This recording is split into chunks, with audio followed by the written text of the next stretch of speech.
Quero fazer aqui uma meditação com você nessa noite sobre a ressurreição de Jesus. Mas antes, nessa noite, eu gostaria de falar com você. Nós conversamos sobre a ressurreição de Jesus no domingo passado pela manhã, hoje pela manhã, domingo à noite passado e hoje pela manhã também, com a palavra do Mateus. E hoje eu queria falar com você sobre a crucificação de Jesus. Gostaria de compartilhar algo para a nossa reflexão, como um ponto de partida de tudo aquilo que você vai ouvir aqui nessa noite, dentro de instantes a partir da apresentação do nosso coral. Queremos que você seja abençoado por aquilo que você vai assistir ou adorar ao Senhor junto com o nosso coral aqui nessa noite. Mas eu gostaria de ler sobre a crucificação de Jesus, e o texto que eu vou usar são alguns versículos do capítulo 23 de Lucas, do Evangelho de Lucas. E eu quero falar sobre este amor que se entregou por nós, a fim de que nós pudéssemos ter a redenção, a remissão dos nossos pecados. Diz assim o texto: levaram também 2 criminosos para serem mortos com Jesus. Quando chegaram ao lugar chamado A Caveira, ali crucificaram Jesus e junto com ele os 2 criminosos, um à sua direita e o outro à sua esquerda. Um dos criminosos que estavam crucificados ali insultava Jesus dizendo: você não é o Messias? Então salve a você mesmo e a nós também. Porém o outro o repreendeu dizendo: você não teme a Deus? Você está debaixo da mesma condenação que ele recebeu. A nossa condenação é justa e por isso estamos recebendo o castigo que nós merecemos, por causa das coisas que fizemos. Mas ele não fez nada de mal. Então disse: Jesus, lembre de mim quando o Senhor vier como rei. Jesus respondeu: eu afirmo a você que isto é verdade. Hoje você estará comigo no paraíso. Amém? Muito bem. Todos os evangelistas, eles relatam a respeito desses criminosos que foram crucificados, um à esquerda e outro à direita de Jesus. Certamente esses homens cometeram crimes graves, porque a crucificação era a maior das penas que alguém poderia receber. Se Jesus fosse sofrer uma pena no Brasil, por exemplo, ele receberia 30 anos de prisão. Essa é a pena máxima em nosso país. Mas então, esses homens devem ter cometido um crime muito grave para eles estarem ali sendo crucificados ao lado de Jesus. E Marcos, entre os evangelistas, ele até faz questão de dizer que com aquele fato se cumpriu uma profecia. Ele faz essa lembrança de que isso nos remete a Isaías, capítulo 53, versículo 12, que dizia assim: ele foi contado entre os transgressores. É exatamente o que aconteceu, apontando essa pessoa, a obra do servo sofredor. Agora, mas Lucas, o evangelista, é ele que relata com detalhes o diálogo que tinha acontecido na cruz. Então, no meio daquela dor, no meio daquele sofrimento, daquele prenúncio de morte, aquela sensação de morte, você sabe que talvez a sensação de morte, às vezes é pior do que a morte em si, não é? Então, no meio dessa situação toda, aqueles criminosos conversaram com Jesus. E aí, a gente tem que lembrar que a cruz era uma condenação extremamente humilhante. E essa, como eu disse, era destinada só àquelas pessoas que tinham cometido crimes hediondos. Então, um romano, por exemplo, ele jamais morreria numa cruz. Interessante isso, não é? Então, 2 homens que cometeram crimes graves estavam sendo levados à cruz junto com Jesus. Então, eu queria levar você a pensar comigo sobre cada um desses homens em relação a Cristo. E talvez, ao final, você se encontre em algum deles. O primeiro criminoso, ele olha para Jesus crucificado ao lado dele. Talvez ele tenha ouvido sobre a fama de Jesus, quem sabe? E os grandes feitos, os grandes milagres que Jesus operou ali nos seus mais ou menos 3 anos de ministério. E aí então ele solta uma frase de desespero, ele diz assim: você não é o Messias? Então salve a você mesmo e a nós também. Tipo assim, você não é o super poderoso? Então sai dessa, retira a gente dessa também. Então esse primeiro condenado é aquela pessoa que quer a justiça imediata. É aquela pessoa que quer a resposta na hora. É aquele que está atrás do olho por olho, dente por dente. É aquela pessoa que duvida que Deus, ele pode reverter uma situação de calamidade apenas por meio do amor, sem imprimir qualquer força, essa pessoa não acredita nisso. Tipo assim, se eu não colocar a mão, esse negócio não vai resolver. Deus está demorando demais. Então, existe muita gente assim por aí. Mais ou menos assim, olha, se você não é o Cristo, ou melhor dizendo, se você é o Cristo, então por que então você não resolve todos os problemas do mundo? Ou assim, olha, se você é o Cristo, por que eu estou enfrentando tantas dificuldades? Se você é o Cristo, por que você não faz assim um milagre na minha vida, para que eu possa crer de verdade? Sabe aquela coisa assim, alguma coisa fenomenal tem que acontecer, senão eu não vou acreditar. Ou pelo menos para que você se pareça com aquele Jesus que andava curando aí, como a história da Bíblia conta. Quem sabe se você for pelo menos um pouco parecido com aquele homem daqueles dias, eu possa vir a acreditar que você de fato está interessado no meu problema. Tem muita gente por aí deste jeito, andando dessa forma. O criminoso, ele queria que Jesus salvasse primeiro a si mesmo, para depois salvá-los. Essa era a ideia dele. O que ele não entendia, o que muita gente também não entende, é o seguinte, acho que eu coloquei essa frase aí. Jesus não precisava descer da cruz para salvar. A salvação estava justamente na cruz. Isso é o que aquele homem não entendia.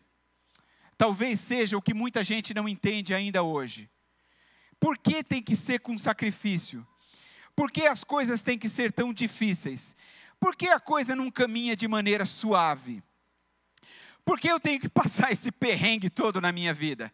Por que as coisas têm que ser tão difíceis? Por que que quando o pastor prega na igreja e ele diz que algo vai acontecer, este algo já não acontece logo na segunda-feira? Talvez essas sejam algumas perguntas que vão aí na sua cabeça. Me desculpe, mas esse tipo de indagação, esse tipo de pergunta, é muito semelhante à pergunta daquele que diz assim, você não é o Cristo? Você não é o Todo-Poderoso? Então salve-se aí e tira a gente dessa também. Bom, o problema é que as pessoas, elas querem a salvação porque elas acham que elas têm algum tipo de motivo que as leve a merecer a salvação. Então, aquele criminoso, por exemplo, ele estava condenado pelos seus próprios pecados, e Jesus escolheu morrer sem ter pecado algum para levar os pecados dele. Então, talvez é aí que esteja o seu problema. Talvez é aí que esteja o problema de muitas pessoas. É possível que você ache que você não deva ser salvo. Não, na verdade, deixa eu melhorar isso aqui. Você não deve ser salvo mesmo. Na verdade, ninguém deve ser salvo. Jesus escolheu salvar por causa da sua bondade e por causa do seu grande amor. Foi uma decisão dele por nós. Como nós estamos dando o título desse mês, o maior amor do mundo. Este é o amor que nós estamos tratando aqui. É a esse nível de amor, o amor que se entrega. O Novo Testamento chama isso aqui, sabe do quê? De graça. Você não merecia, eu não merecia, mas ele se entregou por mim e por você. Mas a história conta que o outro condenado, ele interrompeu essa fala do primeiro, e aí ele disse uma frase de puro reconhecimento da sua indignidade, e o que de fato ele merecia por todos os pecados que ele havia cometido. Olha o que é que diz o texto. Aquele homem disse assim, você não teme a Deus? Você está debaixo da mesma condenação que ele recebeu. A nossa condenação é justa. E por isso estamos recebendo o castigo que nós merecemos, por causa das coisas que fizemos. Mas ele não fez nada de mal. Isso aqui é reconhecimento sem autojustificação. Nós estávamos fadados à destruição. E nós não poderíamos esperar outra sentença, senão a de morte. Deixa eu falar uma coisa para você. Você acha que você é bom? Eu acho que você acha. Porque às vezes eu acho que eu sou. E eu acho que eu não estou sozinho nessa. Não é? Às vezes eu acho que eu sou bom. Porque eu sou um pai de família. Não é? Porque eu respeito a minha família. Porque eu trabalho. porque eu vivo com dignidade com o salário que eu ganho, porque eu não roubo, eu não mato ninguém, não é? Porque eu sou crente, porque eu sou pastor de uma igreja. Olha, quantos motivos para dizer assim, eu sou um cara legal, não é? Eu sou bom, não é? Mas a questão é essa, ninguém é bom, do ponto de vista da justiça espiritual, da justiça de Deus. Todos nós somos maus por natureza. Nós fomos criados, gerados em iniquidade. O nosso destino era a perdição eterna. Então, talvez você ache que você é bom, como às vezes eu acho que eu sou bom também. Porque você é trabalhador, porque você é pai de família, porque você declara o imposto de renda, porque você não rouba ninguém, porque você não mata, porque você anda sempre direitinho, porque você respeita sua família, você cria os seus filhos, você obedece eu ia falar, você obedece sua mulher, para.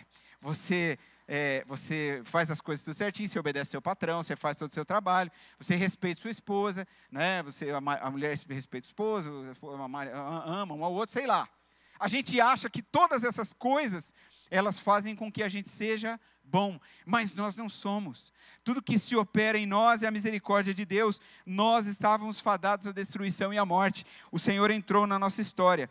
Aquele homem ali que estava pregado na cruz ao lado de Jesus, ele entendeu isso claramente, quando ele reconheceu que tanto ele como o seu parceiro ali ao lado, eles estavam sendo punidos com justiça pelos maus atos que praticaram. Então, só um justo poderia salvá-los. Eles não poderiam se salvar. Um não poderia salvar o outro. Apenas um justo poderia fazer isso. E por uma ação incrivelmente misericordiosa de Deus, o justo estava ali entre eles. Então esses homens poderiam receber o cumprimento de suas sentenças em qualquer outro dia, não é mesmo? Isso não é interessante? Mas Deus quis que eles morressem ao lado do doador da vida. A sentença deles podia ter sido prescrita para qualquer dia. Mas a sentença deles foi para aquele dia, para aquele momento, para aquele horário, ao lado de Jesus. Para que eles tivessem a oportunidade da salvação. Sim, porque a oportunidade foi aberta a ambos. Mas um deles reconheceu os seus pecados e foi alcançado. E aí eu coloquei uma frase aí para você pensar. Se há uma coisa que Deus não resiste, é um coração arrependido e que se derrama diante dele. Se há algo que move, que mexe com o coração de Deus, é o coração arrependido dos seus próprios pecados. É aquele que reconhece que não é bom nada e que tudo que ele precisa está em Deus. Esse é o reconhecimento que Deus deseja ver em todo pecador. É preciso que a gente reconheça que nós somos merecedores da sentença de morte, porque os nossos pecados nos separaram de Deus e a nossa natureza pecaminosa só nos leva a fazer aquilo que Deus abomina. Eu duvido que você passe um dia inteiro sem pensar alguma coisa ruim, alguma coisa má, alguma coisa perniciosa, alguma coisa pecadora, alguma coisa tentadora. Eu duvido que você consiga passar um dia sequer sem ter algum tipo de pensamento. Eu duvido que você possa passar um dia sequer sem cometer algum tipo de pecado, por comissão ou por omissão. De alguma maneira, nós estamos sempre, a nossa carne está sempre nos levando para distante de Deus. Aquele homem, ele sabia que a sua morte aconteceria, porque ela era a paga por todos os pecados que ele havia cometido em sua vida. Diante daquela situação, ele olha para si mesmo e vê a sua condição. Ele está sendo crucificado por causa dos erros que ele cometeu. Porque a morte era o que ele merecia. Afinal de contas, o salário do pecado é a morte, como o apóstolo Paulo vai dizer anos mais tarde. Então ele diz para Jesus: Jesus, lembre de mim quando o Senhor vier como rei. Ou numa linguagem como a gente está acostumado a dizer, lembra-te de mim quando entrares no teu reino. Eu tenho certeza que nessa hora, as suas dores no corpo, elas foram aliviadas pelas suas palavras, pelas palavras de Jesus, cheias de esperança e cheias de salvação. As palavras de Jesus foram: eu afirmo a você que isto é verdade. Hoje você estará comigo no paraíso. É isso que Jesus diz. Isso não é belíssimo? No meio daquela situação, em meio àquela circunstância de dor e sofrimento, Jesus ainda olha para o lado olha para aquele pecador, e com o seu olhar cheio de compaixão, no meio de toda a sua dor, ele diz: dentre tudo que está acontecendo aqui, há uma outra verdade muito importante. Hoje mesmo, você estará comigo no paraíso. Jesus não resiste um coração arrependido, que reconhece os seus pecados. Então a frase que eu quero deixar para você agora é essa aqui, olha. Quando você reconhece os seus pecados, arrepende-se deles e volta-se com todo o seu coração para Jesus, não importa quão grandes possam ser as suas lutas na terra, você será salvo. Amém? E pelo milagre da ressurreição, você terá um lugar de glória, reservado por toda a eternidade, ao lado do Senhor. Amém? Eu quero ler com você, para finalizar, 1 João capítulo 1, dos versículos 5 ao versículo 7. E com esse texto eu quero sintetizar tudo aquilo que eu disse. Com estes versículos, eu quero terminar tudo aquilo que eu disse, porque eu acredito que neste texto está expressa a salvação de Jesus, a oportunidade que é dada a cada um de nós para este encontro poderoso com o Senhor. O texto diz: a mensagem que Cristo nos deu e que anunciamos a vocês é esta: Deus é luz, e não há nele nenhuma escuridão. Portanto, se dizemos que estamos unidos com Deus, e ao mesmo tempo vivemos na escuridão, então estamos mentindo com palavras e ações. Porém, se vivemos na luz, como Deus está na luz, então estamos unidos uns com os outros. E o sangue de Jesus, o seu Filho, nos limpa de todo pecado. O Senhor é a nossa luz. Nós estávamos perdidos no mundo de trevas. Jesus entrou no meio dessa bagunça toda que nós criamos por causa do nosso pecado. No meio dessa confusão em que o mundo estava atolado. Jesus entrou nesse meio. E ele viveu toda a sua vida para promover a redenção. E aí então ele entrega-se numa cruz, numa morte vil e sangrenta. Mas ele vai como um cordeiro mudo para o matadouro. Jesus não abre a sua boca.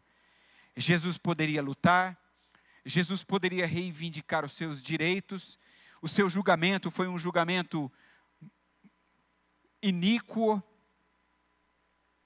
Mas Jesus se submete a tudo isso, não pelas mãos dos homens, mas pela autoridade do Pai. Porque ele sabia que havia um plano, um processo de Deus que estava sendo executado, para que essa escuridão que estava envolvendo a humanidade pudesse ser dissipada por meio da luz de Jesus. E agora, por causa dessa redenção, nós podemos viver isso aqui que nós estamos vivendo. Pessoas unidas no mesmo propósito.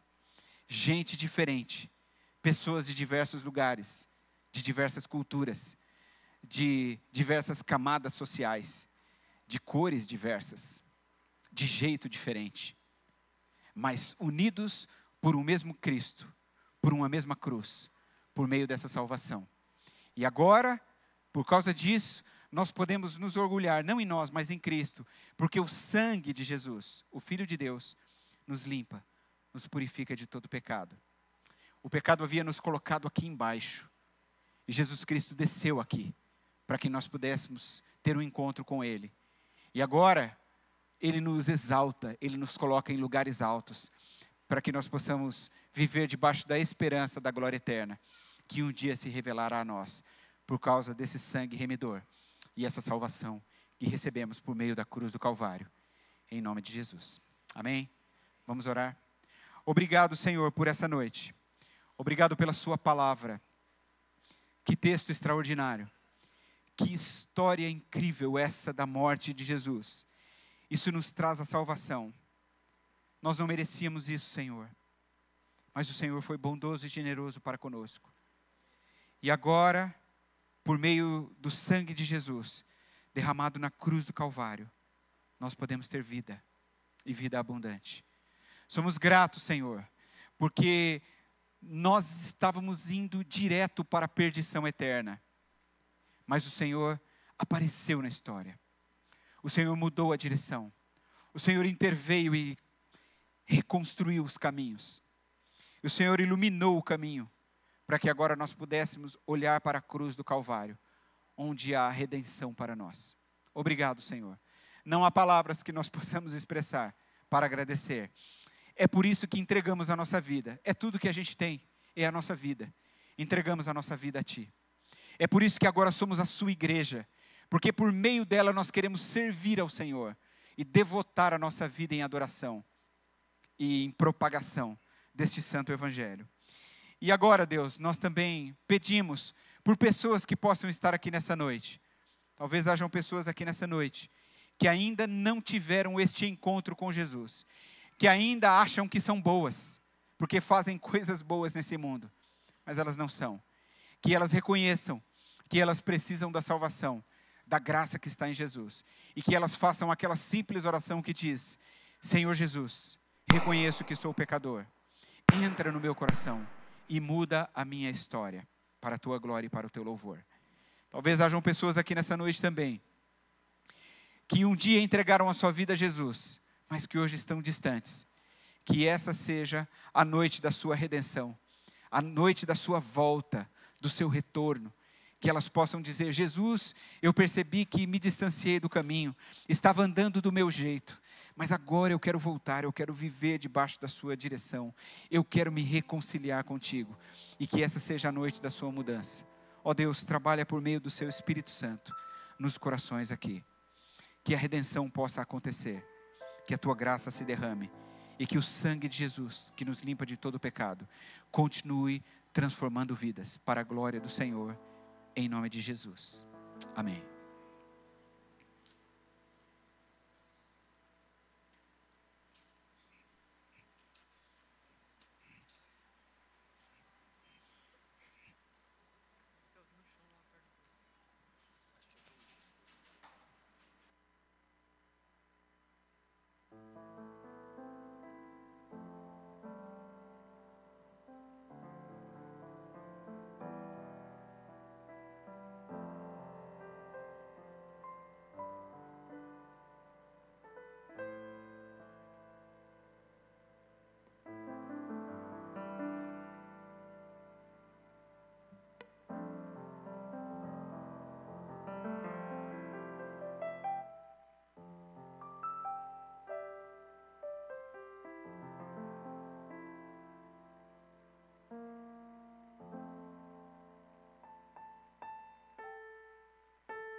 Quando Pilatos percebeu que não estava obtendo nenhum resultado, ao contrário, um novo tumulto se iniciava, mandou trazer água. Lavou as mãos diante da multidão e disse: estou inocente do sangue deste homem. A responsabilidade é de vocês. Então Pilatos soltou Barrabás, mandou açoitar Jesus e o entregou para ser crucificado. E depois de terem zombado dele, o levaram ao lugar chamado Gólgota, que quer dizer lugar da caveira, e ali o crucificaram.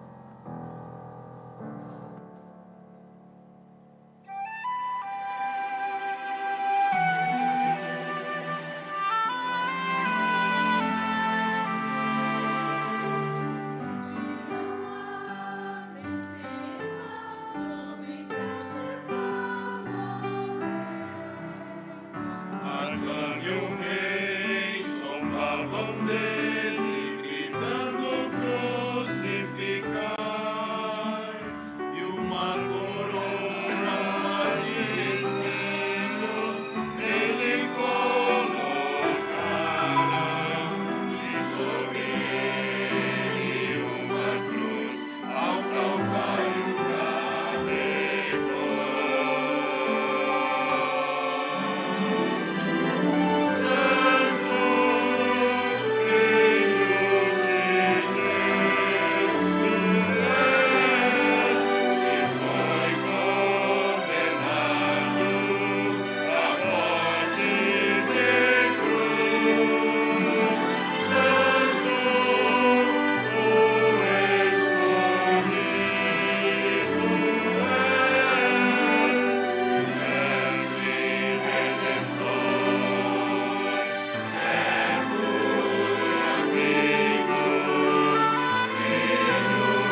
E foi assim que Jesus morreu, pendurado num madeiro.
Ao cair da tarde, chegou um homem rico de Arimateia, chamado José, que se tornara discípulo de Jesus. Dirigindo-se a Pilatos, pediu o corpo de Jesus, e Pilatos ordenou que lhe fosse entregue. José tomou o corpo, envolveu-o em um lençol limpo de linho e o colocou em um sepulcro novo, que ele havia mandado cavar na rocha. Depois de fazer rolar uma grande pedra sobre a entrada do sepulcro, retirou-se.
Depois do sábado, tendo começado o primeiro dia da semana, Maria Madalena e a outra Maria foram ver o sepulcro.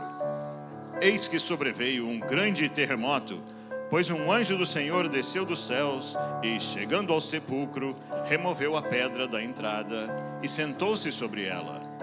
O anjo disse às mulheres: Não tenham medo, sei que vocês estão procurando Jesus, que foi crucificado. Ele não está aqui, porque ressuscitou, como tinha dito. Venham e vejam o lugar onde ele jazia.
Aleluia, Jesus ressuscitou, Ele é a nossa esperança e a nossa salvação.